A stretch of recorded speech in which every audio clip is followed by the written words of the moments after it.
Bismillahirrahmanirrahim. Assalamualaikum warahmatullahi wabarakatuh. Kembali lagi bersama dengan saya di Hendra di channel mentorku, yang mana kali ini kita akan membahas tentang bagaimana kita menghitung volume sampling vessel ya. Jadi volume sampling vessel kali ini tentang sampling vessel, dimana sampling vessel ini sangat penting karena di dalam joint survey salah satu parameter ketercapaian joint survey adalah tentang muatan ya. Muatan, semakin baik muatan, maka perbandingan antara trakon dengan survei itu akan imbang. Jadi kurang lebih standar untuk JS yang baik itu adalah sekitaran 98 sampai dengan 100% ya. Jadi misalnya di suatu project ada yang kemungkinan misalnya joint surveinya di bawah dari 98 atau di bawah 100, maka kemungkinan besar salah satu faktor yang mempengaruhi adalah tentang muatan. Nah, oleh karena itu muatan perlu kita kontrol minimal per hari. Kita cek per hari. Jadi kita bisa mengkorelasikan ketika joint surveinya jeblok ya.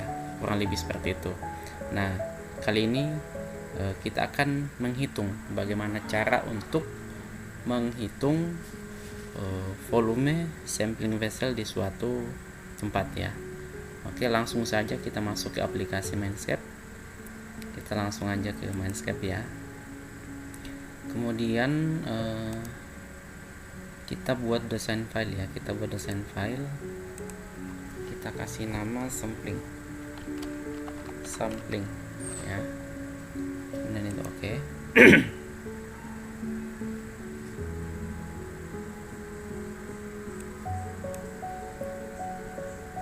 Sudah muncul. Habis itu kita coba import datanya. Nah, kebetulan saya ini sudah punya data tentang sampling. Ada salah satu sampling, oke. Kemudian formatnya kita gunakan XZ3 ya. Desain filenya sampling. Untuk layernya kita kasih nama sampling vessel. Oke. Untuk annotation user datanya seperti ini. Display definisinya putih atau white. Kemudian untuk kelasnya kita gunakan point. Oke, jika selesai semua kita langsung oke kan. Kita tunggu sampai selesai. Oke, sudah selesai. Kita refresh. Nah, ini datanya. Coba kita aktifkan.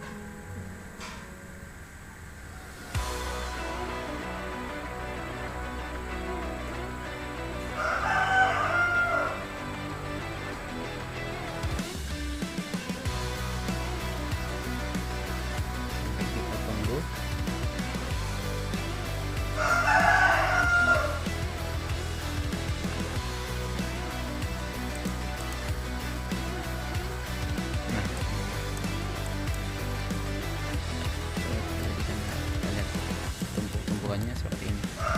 Nah, jadi tumpukannya kurang lebih seperti ini. Oke. Kita edit, kita yang untuk tumpukan ini kita hapus saja ya. Jadi kita edit.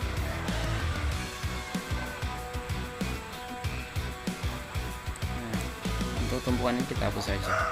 Oke.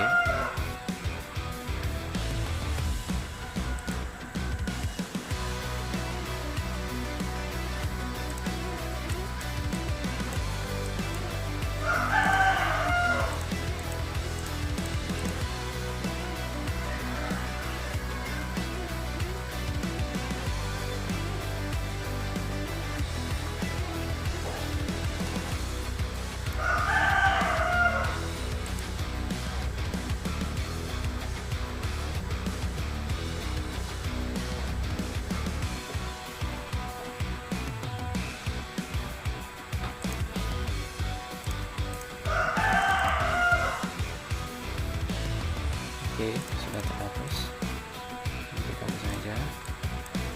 Nah, jadi sisa ini sisa ini teman-teman. Oke, setelah itu kita matikan dulu, kita view aja ya, kita nggak usah ngedit. Kemudian kita buat layar baru, kita kasih nama DDY, sekalian kita kasih nama DDY bottom, jadi kita akan gunakan sebagai bottom, boundary sekaligus sebagai bottom. Oke, nah DDY bottom ini coba kita edit, kemudian yang tumpukan ini coba kita untuk boundary ya, boundary satu-satu, karena sebelumnya kita nggak mengambil database ya. Harusnya kalau sebenarnya kita ngambil database panjangan sebagai base awal, bottomnya. Setelah itu boleh kita tumpukin material lalu kita ambil datanya. Cuman karena misalnya di tempat itu misalnya crowded, ya udah nggak apa-apa, kita bisa langsung sekali aja, sekali tumpuk langsung kita scan atau kita top up manual. Oke, kalau mau lebih enak coba kita terenjelkan dulu ya, kita terenjelkan dulu. Nah, untuk desain filenya kita ambil dari desain file samplingnya, sampling. Untuk set layernya kita pakai sampling bezel. Untuk triangle filenya kita masukkan dia di sampling,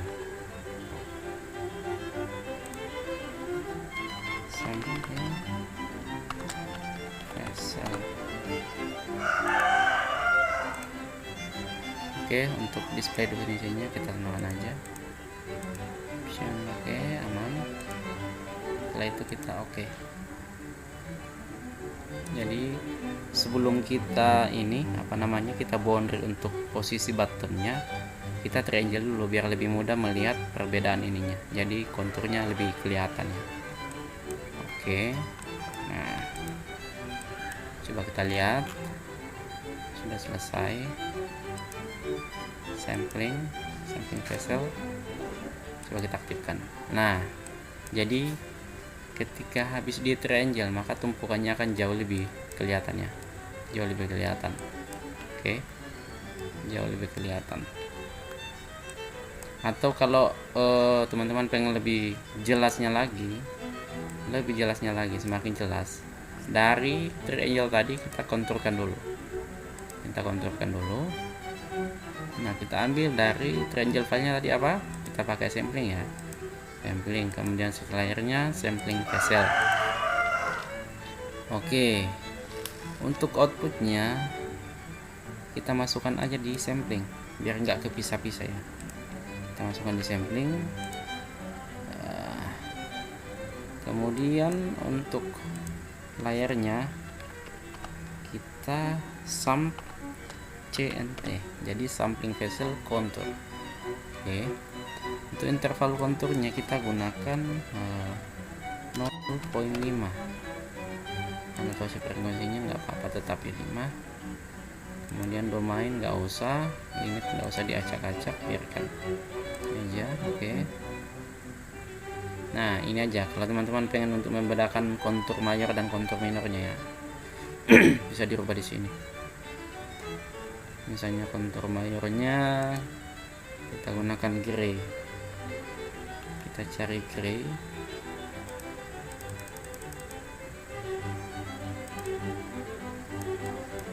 Nah, ini kemudian untuk kontur minornya dark green. Oke, setelah itu kita oke.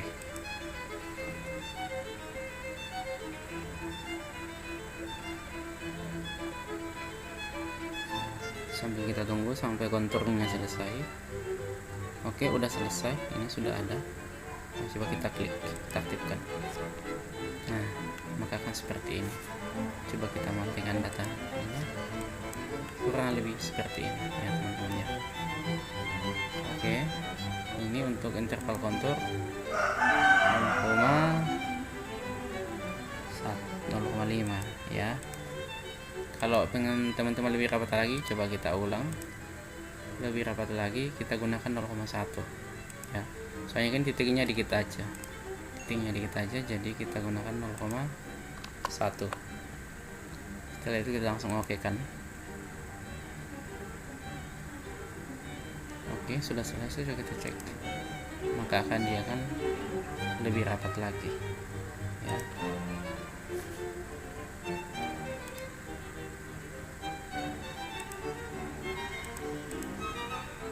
Nah, seperti ini, jadi tumpukannya akan jauh lebih jelas ya. Oke, jika sudah demikian, untuk BD batnya kita edit ya. Habis itu kita boundary per tumpukan ya. Nah, kita gunakan draw polygon.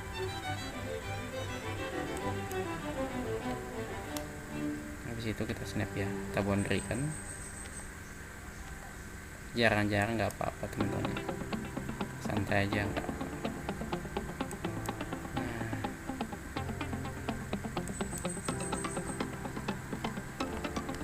Oke, satu udah selesai.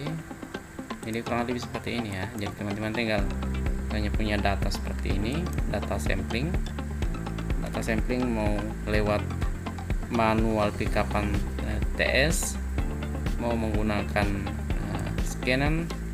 scanner, mau menggunakan GPS, semuanya bisa ya.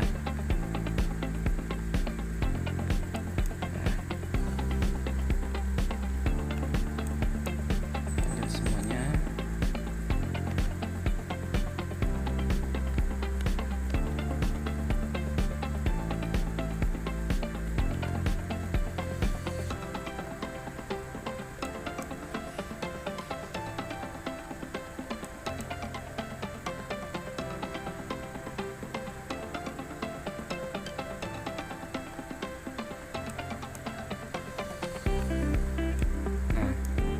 Biar 3 aja ya, kita 3 aja sebagai contoh.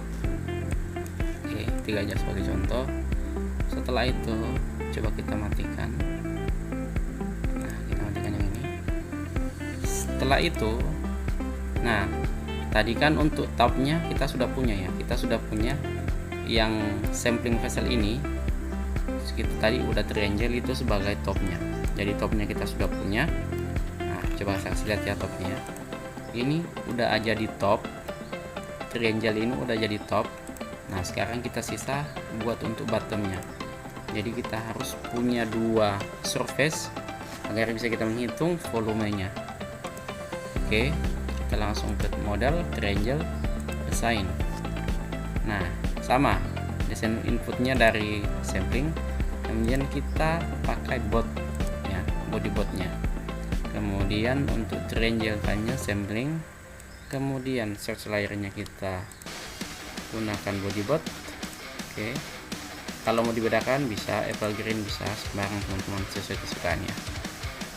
Setelah itu kita klik OK. Kita tunggu sampai selesai. Nah, udah selesai berarti ya. Kalau udah tanda seru atau tanda centang itu artinya udah selesai. Oke, kita coba lihat. Coba kita lihat untuk botnya. Nah, kurang lebih seperti ini, teman-teman. Ini seperti ini. Jadi ya sama. Seandainya kita mengambil base-nya terlebih dahulu sebelum kita melakukan tumpukan, maka hasilnya juga akan seperti ini. Jadi kita punya luasan untuk base-nya sebelum kita numpuk material yang akan kita sampling. Cuman berhubung karena kita nggak sempat untuk mengambil base-nya, jadi kita gunakan base itu dari pertumpukannya aja. Jadi kurang lebih sama aja. Oke, jika sudah selesai, kita masuk kembali ke bodybotnya, kita aktifkan. Nah, 3 ini kita akan hitung. Biar lebih enaknya kita gunakan ini ya. Kita kasihkan kode. Kita kasihkan kode, kita aktifkan dulu. kode biar kita tahu yang ini tumpukan 1, tumpukan 2, dan kita akan melihat tumpukan yang paling bagus yang mana.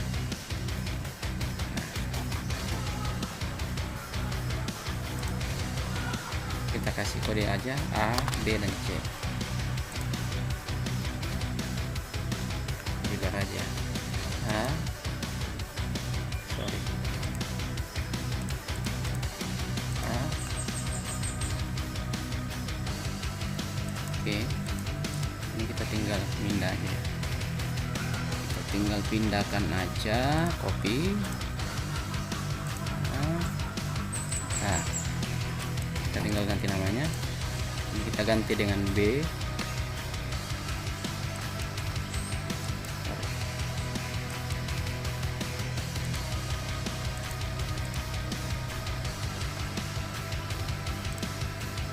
B. Kemudian satunya kita ganti dengan C. Oke. Nah, setelah itu kita akan menghitung volume dari per tumpukan ini. Caranya, teman-teman kalau misalnya belum mencentang untuk ini ya, kalau OpenCAD-nya belum dicentang, itu belum bisa untuk menghitung volume. Kita belum bisa ngereserve. Jadi pastikan untuk load lisensinya untuk OpenCAD-nya itu udah di load. Oke. Nah, coba teman-teman lihat sini ya. OpenCAD-nya harus di load. Kalau misalnya di sini masih di unload, belum ada kecentang, maka teman-teman itu nggak akan bisa melakukan reset atau perhitungan volumenya. Nah, kalau sudah demikian, kita langsung ke reset. Kemudian kita gunakan triangle, cut, dan fill. Nah, untuk input poligonnya kita ambil dari sampling, karena poligon ketiga poligon ini kita ada di dalam desain file sampling ya. Oke. Nah, untuk elemen ID-nya kita pick satu-satu. Nah, kita kasih kode A, kemudian yang kedua kita kasih nama B, dan yang ketiga C. Oke. Untuk triangle-nya, jadi triangle kita tadi simpan di mana? Kita simpan di sampling ya. Nah, untuk topnya kita gunakan bezel, dan bottomnya kita gunakan bot. Sebenarnya kalau kebalik pun ini, misalnya samplingnya misalnya bot duluan, kemudian samplingnya, kemudian nantinya botnya, bezelnya di bawah, nggak apa-apa, karena akan yang terhitung tetap volumenya. Oke, tinggal pemahamannya aja. Kemudian untuk outputnya kita kasih namakan sum report. Nah, sampling report. Oke, setelah itu jika semuanya udah seperti ini, kita langsung oke, apply. Kita apply aja dulu. Jadi setelah kita apply, kita bisa langsung lihat di sini berapa sih per volumenya. Oke. Nah, ini udah selesai. Di sini di kolom output sampling rep-nya ini kita klik kanan, langsung kita view. Oke. Kita tunggu. Nah, akan muncul seperti ini. Oke. Jadi akan muncul seperti ini. Nah, ini yang saya maksud tadi. Jadi jika kita topnya kita gunakan sampling bezel, kemudian botnya body bot, maka dia akan kehitung sebagai cut karena menumpuk ya. Jadi kita menumpuk ke bawah, jadi dia hitungnya cut. Nah, coba kalau misalnya kita di sini kita gunakan body botnya, kemudian di bawahnya kita gak gunakan sampling bezel, berarti yang akan kedetek di sini adalah fillnya di 79,82, kemudian fillnya misalnya yang kedua berapa ini, 54,95. Jadi akan kebalik, cut dan fillnya itu akan bertukar nilai. Jadi kurang lebih seperti itu ya. Oke, kalau kita sudah dapat, maka ini adalah volume per masing-masing area tumpukan. Jadi kalau kita lihat dari volume-volume ini, kita bisa melihat yang paling bagus adalah di tumpukan yang pertama, kemudian tumpukan yang ketiga C, dan kedua itu yang ketiganya adalah tumpukan B. Nah, ini sudah dalam volume sudah dalam loose ya. Kita harus gunakan dimasukkan dia ke bank kubik meter, kurang lebih seperti itu. Kemudian coba kita close saja, matikan. Oke, kurang lebih seperti itu ya cara untuk menghitung volume sampling vessel ya, cara perhitungan volume sampling vessel.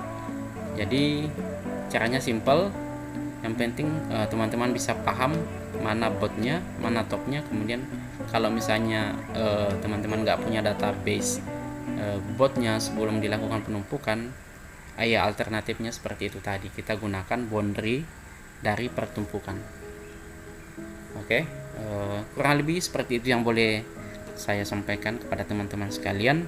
Kalau misalnya ada yang mau ditanyakan, silahkan di komen di kolom komentar, biar kita diskusi bareng-bareng, kita belajar sama-sama. Kurang lebihnya mohon maaf. Assalamualaikum warahmatullahi wabarakatuh.